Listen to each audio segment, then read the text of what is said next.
saya diberikan waktu untuk memberikan materi dengan teman-teman mahasiswa. S2 ini ya? Semua dari SIK, semua dari PTIK. Nah, ini perlu saya tanyakan Pak Pardi. Pak Pardi ini adalah sahabat saya, sama-sama S3 di Kriminologi UI. Materi yang diberikan kepada saya adalah tentang teori kriminologi dan viktimologi. Kenapa saya tanya Anda soal latar belakang pendidikan Anda? Supaya saya bisa menjelaskan secara lebih lebih gamblang, supaya Anda lebih mudah memahami tentang teori kriminologi. Karena belajar teori kriminologi ini harus paham sejarah perkembangan ilmu pengetahuan. Kalau enggak, Anda akan terjebak dalam hutan belantara teori, pemahaman tentang paradigma, pemahaman tentang perspektif, pemahaman tentang konsep, dan teori itu sendiri. Ya. Jadi kalau Anda hobi membaca itu jauh lebih mudah. Memahami sejarah perkembangan ilmu pengetahuan itu harus kita memahami sejarah Eropa, sejarah Amerika. Zaman Aufklärung, ya, zaman ketika gereja menjadi epicentrum pemerintahan dan perkembangan ilmu. Kemudian setelah itu ada zaman revolusi industri, ya, di era sekitar tahun 1800 ya.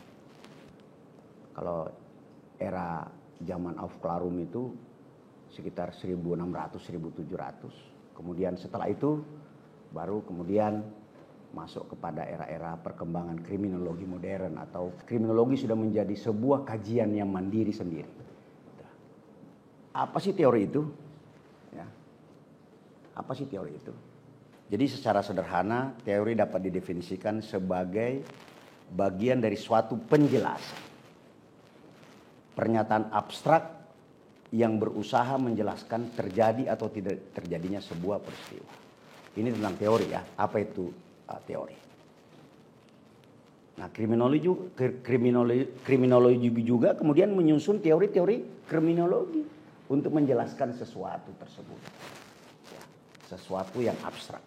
Abstrak itu maksudnya abstraksi, bukan abstrak seperti sesuatu yang tidak dapat dilihat dan sebagainya. Ya. Teori kriminologi kemudian dapat diinterpretasi sebagai suatu penjelasan tentang keterkaitan atau hubungan antara suatu hal dengan munculnya atau terjadinya kejahatan. Jadi kalau belajar kriminologi, setelah tahu pengertian teori tadi itu, nah sekarang Anda harus paham ini tentang perspektif, paradigma, teori, dan konsep. Secara sederhana sebenarnya perspektif itu cara pandang. Kemudian paradigma itu apa yang ada di dalam alam pikiran kita. Kemudian teori tadi adalah bagaimana menjelaskan apa yang kita lihat berdasarkan alam pikir kita menurut pandangan kriminologi. Ya. Kemudian konsep itu adalah penjelasannya. Jadi kalau Anda buat disertasi, Anda buat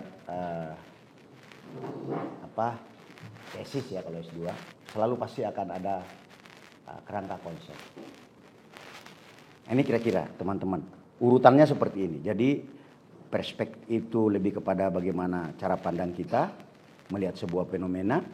Paradigma itu apa yang ada di kepala kita tentang sesuatu hal, dan teori itu yang akan menjelaskannya.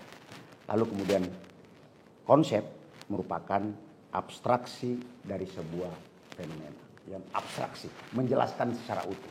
Ada masyarakat, ada budaya, ada interaksi, dan sebagainya. Ya, itu. Teori memiliki fungsi menyusun pengetahuan yang telah ada tentang suatu subjek dalam suatu kerangka yang koheren Dan teori juga membantu menyediakan arah dalam mengembangkan penelitian. Kriminologi menggunakan teori untuk menjelaskan atau memperoleh pemahaman yang jernih tentang sebab musabab terjadinya kejahatan. Dengan hasil akhir yang diharapkan adalah guna meningkatkan taraf hidup. Jadi orang belajar kriminologi itu sama dengan akhirnya kemudian kriminologi itu sangat dekat dengan policing sebenarnya, ya. Karena tujuannya memang meningkatkan taraf hidup, mengurangi kerugian masyarakat akibat kejahatan. Jadi itu. Kenapa sih kita perlu belajar kriminologi? Satu, menyusun pengetahuan tentang suatu hal dalam sebuah kerangka yang koheren. Yang kedua sebenarnya untuk memperbaiki taraf hidup. Rekan-rekan mahasiswa yang saya hormati sekalian, isu yang juga sering muncul ketika kita belajar soal teori kriminologi adalah kenapa itu dikelompokkan seperti yang saya bilang tadi. Sebenarnya bukan semata-mata karena ada kesamaan, tapi juga dilihat dari latar belakang lahirnya. Seperti yang saya jelaskan di awal tadi. Ya. Biological, interaksi sosial, pengaruh negara, dan seterusnya dan seterusnya. Ilmu itu berkembang ternyata.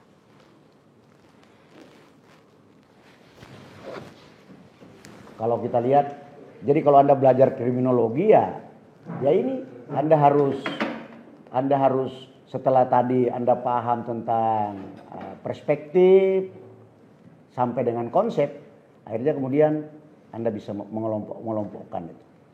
Dengan teori itu kemudian apa sih tugas seorang kriminolog?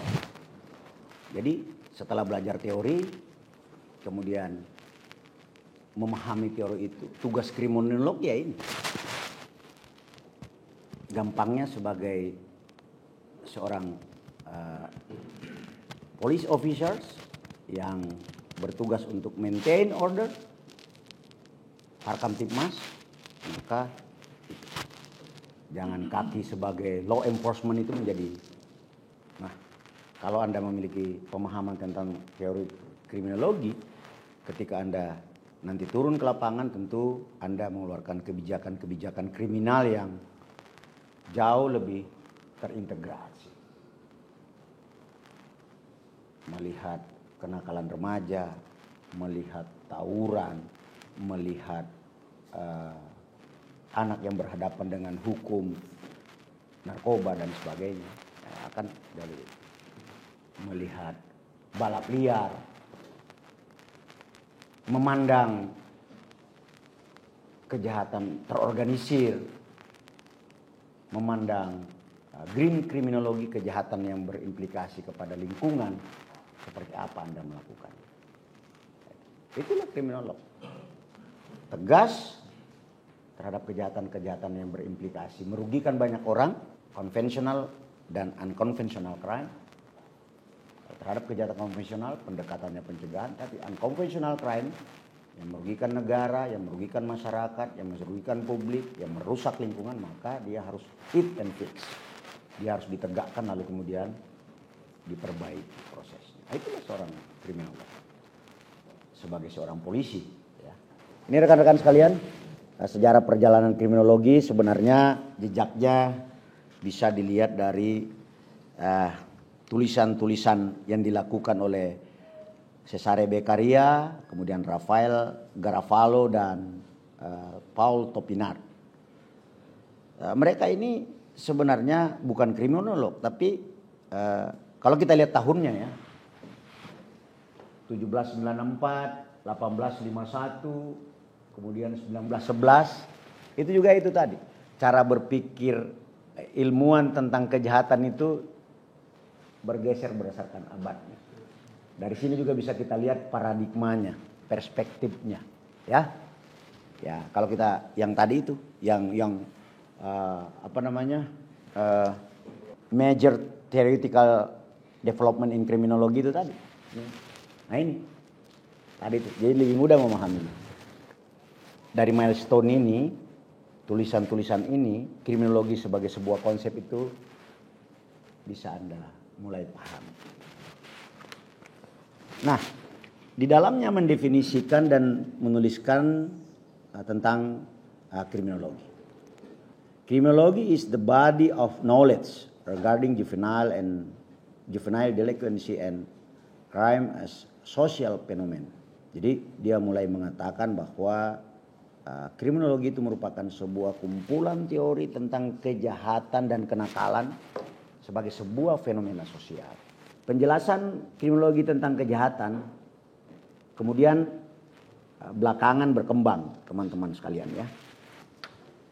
Setelah bergeser dari biologi ke pendekatan sosial yang dipengaruhi oleh cara berpikirnya Emil Durkheim, kemudian kriminologi mulai berkembang begitu pesat.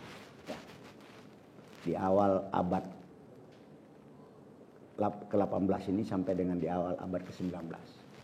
Emil Durkheim ini kan, kemunculan Emil Durkheim ini menjadi salah satu rujukan perkembangan ilmu kriminologi. Karena dia yang meletakkan tadi itu, bahwa kejahatan itu sebenarnya karena ada disorganisasi sosial, ada interaksi sosial, terjadi karena relasi antara manusia dengan manusia lain dalam sebuah perkotaan. Dalam kerangka berpikirnya, Durkheim melihat bahwa manusia merupakan produk dari masyarakat dan gambaran kecil dari dunia tempat manusia itu tinggal. Sehingga segala penjelasan tentang manusia dapat dilihat di dalam masyarakat. Termasuk penjelasan tentang kejahatan itu sendiri.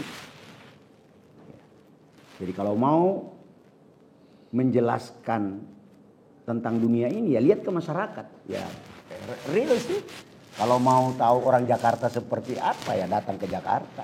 Kalau di dalam Jakarta ini ada kejahatan, bagaimana kejahatan di Jakarta? Ya kita ini.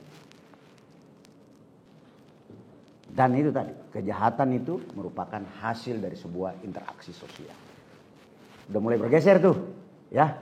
Udah mulai bergeser tuh. Tadinya faktor individual, sekarang bergeser. Setelah kemudian Durkheim memberikan teori-teori. Paradigmanya pun udah bergeser ini Mas Fardia, paradigma positivis. Karena Durkheim melihat ini secara pendekatan sosial, maka bukan lagi merupakan kelainan atau penyimpangan individu. Ya. Melainkan suatu fakta yang merupakan hasil dari kondisi yang ada dalam masyarakat. Kejahatan merupakan ciri yang normal dari kehidupan sosial, merupakan cerminan dari bentuk tingkat perkembangan sosial. Jadi menurut Durkheim sebenarnya integrasi sosial ini menjadi sesuatu yang penting dalam sebuah interaksi. Kalau tidak ada integrasi sosial, disorganisasi terjadi, maka kemudian kejahatan-kejahatan itu akan muncul. Teman-teman bisa baca itu dengan lebih detail. Dan bahkan Durkheim mengatakan kejahatan itu ada gunanya, ada fungsinya, teman-teman. Ya. Jadi kejahatan itu ada dalam masyarakat, mau masyarakat miskin, masyarakat makmur, jadi jangan bermimpi tidak akan pernah kejahatan. Karena menurut Durkheim, kejahatan itu sebenarnya ada gunanya. Sama seperti virus, bakteri sebenarnya. Jadi dia ada manfaatnya untuk mengurai, untuk membuat imun kita lebih kuat. Nah ini kurang lebih seperti itu. Saya kasih contoh misalnya, kejahatan dapat mengurangi tekanan atau ketegangan yang dialami oleh individu dalam masyarakat. Maksudnya gini, sebenarnya orang melakukan kejahatan itu, commit crime, karena dia pengen keluar dari ketegangan. Bayangin, dia hidup di kota yang susah makan, susah nyari pekerjaan. Nah, untuk menghilangkan ketegangan itu, ya, yang dia alami, maka dia kemudian apa yang dia lakukan? Ya, nyolong motor, begal, sehingga dia keluar karena dapat sesuatu. Tema-tema dan karya dan tulisan Durkheim sangat berpengaruh pada banyak tulisan tentang kriminologi yang dapat diidentifikasi. Ini antara lain pemikiran tentang sociological positivism yang memberikan argumen bahwa sosiologi dapat menyediakan master discourse, kerangka berpikir yang utama. Itu tadi. Itu tadi itu. Jadi ketika basis sosiologi tentang interaksi, agen sosialisasi, disorganisasi, kohesi sosial, Anda kuat, maka itu menjadi master discourse, menjadi kerangka berpikir yang kuat untuk kemudian banyak belajar tentang itu. Solidaritas sosial sebagai perekat masyarakat, penggunaan hukum sebagai indeks dari solidaritas sosial. Jadi dari situ kemudian dari Durkheim itu kemudian lahirlah itu yang namanya sosiologi hukum. Gitu. Ya ini karena ada penggunaan hukum sebagai indeks dari solidaritas sosial. Ya, itu. Makanya Durkheim ini luar biasa, teman-teman sekalian. Konsep anomi, ide dan pentingnya membangun moral individualism sebagai cara mengatasi utilitarianism sebagai dasar solidaritas sosial dalam masyarakat modern. Memang viktimologi ini dalam disiplin ilmu kriminologi muncul terakhir. Di awal-awal tadi itu jarang orang bicara tentang korban. Jadi objek kajian kriminologi ini kan ada 4. Kejahatan itu sendiri, pelaku kejahatan, korban, victim, dan reaksi sosial masyarakat. Nah, viktimologi sebagai salah satu disiplin ilmu yang menjadi cikal bakal lahirnya disiplin ilmu baru dalam kriminologi, itu lahir belakangan. Pembahasan tentang korban setelah Perang Dunia Kedua bergerak begitu maju. Dalam berbagai diskusi di kalangan kriminologi, lalu kemudian membentuk disiplin tersendiri yang dikenal dengan viktimologi. Jadi dia datang belakangan. Pada tahun 1980-an, perhatian terhadap korban semakin menguat. Ya, makin banyak yang concern. Lahir kelompok-kelompok yang bergerak di bidang isu perlindungan terhadap korban. Ya toh, perempuan dan anak, kelompok-kelompok rentan menjadi korban, lansia, orang dengan keterbatasan fisik dan sebagainya. Makin banyak kan perhatian. Pembahasan tentang korban kemudian banyak ditemukan dalam berbagai survei tentang kejahatan. Peranan korban juga banyak dibicarakan. Ya, kemudian berkembang belakangan ini. Jadi setelah orang bicara tentang pentingnya hak-hak korban, banyaknya yang mendukung agar korban mendapatkan perlindungan, mendapatkan rehabilitasi, mendapatkan ganti rugi. Lalu kemudian karena saking seringnya terjadi diskusi, lalu berkembang lagi bahwa ternyata korban itu memiliki peran dalam terjadinya sebuah kejahatan. Ada hubungan kausalitas antara pelaku dan korban, antara kejahatan dan korban. Itu awal mulanya. Jadi kalau dalam teori viktimologi klasik ada namanya victim facilitation, victim precipitation, dan victim provocation. Nah, setelah kemudian viktimologi berkembang dengan begitu pesatnya, maka banyak upaya-upaya untuk membentuk tipologi korban kejahatan. Umumnya tipologi dibuat dengan melihat peranan korban dalam terjadinya kejahatan. Jadi bagaimana melihat viktimisasi? Umumnya tipologi dibuat dengan melihat peranan korban dalam terjadinya kejahatan. Melihat terjadinya viktimisasi yang didefinisikan sebagai hubungan dyad. Dyad itu maksudnya hubungan timbal balik antara pelaku kejahatan dan korban kejahatan. Ada hubungan yang tidak setara, salah, melukai, merusak serta tidak adil, bukan saja merupakan tindakan opresif dan eksploitif yang memang merupakan pelanggaran hukum, akan tetapi juga termasuk tindakan yang tidak melanggar hukum tapi merugikan. Jadi tipologi itu kemudian disusun. Tipologi yang tertua ini yang dibangun oleh von Hentig, yang pada dasarnya disusun berdasarkan relasi karakter individu yang dikaitkan dengan kejahatan itu sendiri. Ya, ada 13 golongan tipologi, baik itu remaja, kemudian perempuan, yang tua dan sebagainya, minoritas. Yang berikut adalah tipologi menurut Mendelssohn. Mendelssohn memberikan kategori tentang korban itu komplit, bersalah, tidak bersalah, setengah bersalah dan sebagainya. Walaupun banyak tipologi yang lain seperti Schaeffer. Schaeffer juga membagi menjadi 7 peran. Banyak teori-teori dalam kriminologi. Salah satunya yang kita akan bahas sekarang adalah socio-ecological theory. Ya. Socio-ecological theories ini juga menjadi sebuah teori awal berkembangnya kriminologi. Dan ini banyak dikaji di Amerika. Setelah tadi itu yang biologikal ya. Makanya saya selalu bilang sama mahasiswa yang datang ke saya, Jakarta ini merupakan laboratorium kriminal. Sebenarnya potret bagaimana orang Amerika dan kriminolog di Amerika dan Eropa itu sebenarnya sudah terjadi. Tinggal kita sebenarnya mengulangnya saja. Ini ada Park and Burgess sebenarnya ini yang melakukan penelitian di kota Chicago. Chicago itu kan bagian utara Amerika. Jadi ini kita sekarang masuk dalam perkembangan teori kriminologi modern, di mana sudah mulai dilakukan kajian-kajian kejahatan berbasis fenomena sosial atau fakta sosial.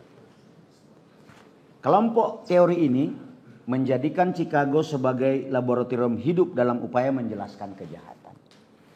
Itu yang saya bilang, sebenarnya adik-adik mahasiswa kalau mau meneliti Jakarta ini, sebenarnya juga penelitian model sosial yang sudah terjadi di Amerika dan Eropa itu bisa kita contoh.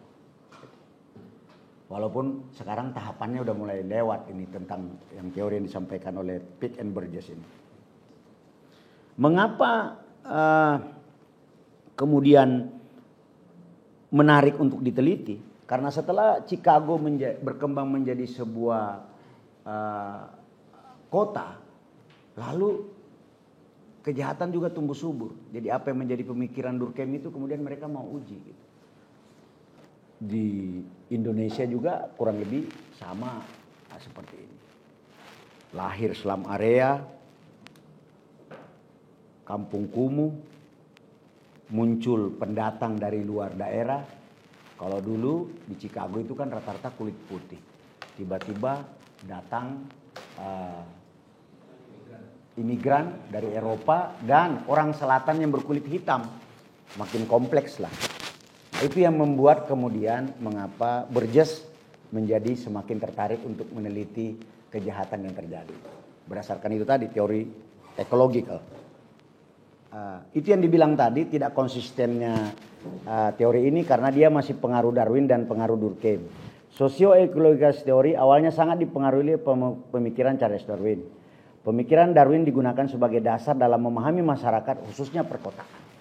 Jadi itu yang tadi dia harus survive sebagai seorang individu, tapi dia menyadari bahwa kejahatan itu terjadi karena ada interaksi dalam masyarakat. Teman-teman sekalian, apa yang dicari mereka? Yang dicari sebenarnya ya uang, status dan tempat. Jadi ketika masuk dalam sebuah perkotaan, ya yang dicari ya cari uang untuk hidup, cari status supaya dipandang orang, dan cari tempat untuk menjalani kehidupan.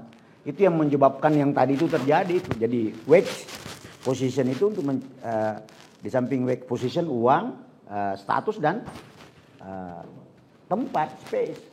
Nah, itu. Social disorganization theory dirumuskan oleh Thomas dan Zanicki.